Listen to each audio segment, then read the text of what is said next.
My channel. இன்னைக்கு நம்ம சாந்தியாச்சி சமையலில் செய்ய போகிறது நார்த்தம்பழ சாதம். அதுக்கு நார்த்தம்பழ ஜூஸ் எடுத்து வச்சுருக்கேன். அப்புறம் உப்பு, கடலைப்பருப்பு, கடுகு, அப்புறம் மஞ்சத்தூள், எண்ணெய், பெருங்காயம், வடித்த சாதம் ஆற வச்சுருக்கேன். அப்புறம் வரமிளகா, கருவேப்பிலை, இஞ்சி, பச்சை மிளகா. வாங்க இப்போ வீடியோக்குள்ளே போடும். சாதத்துக்கு எண்ணெய் நல்லா காஞ்சிருச்சு. இப்போ கடுகும் கடலைப்பருப்பும் போட்டு தாளிச்சுக்கலாம். பச்சை மிளகா, கருவேப்பிலை, இஞ்சி எல்லாத்தையும் போட்டு தாளிச்சுக்கலாம்.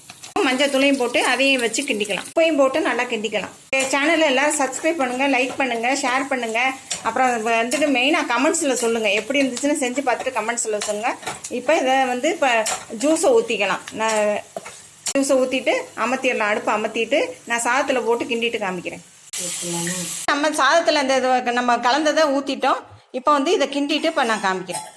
சாதம் ரெடி ஆயிடுச்சு. இன்னும் கொஞ்சம் நம்ம இது பத்தலை, அதாவது மஞ்சத்தூள் பத்தலை. இப்போ டிஸ்பிளேல வச்சுட்டு காமிக்கிறேன். என்னுடைய நார்த்தங்க சாதம் சூப்பராக ரெடி ஆயிடுச்சு. எல்லாரும் கண்டிப்பாக செஞ்சு பாருங்கள், லைக் பண்ணுங்கள்.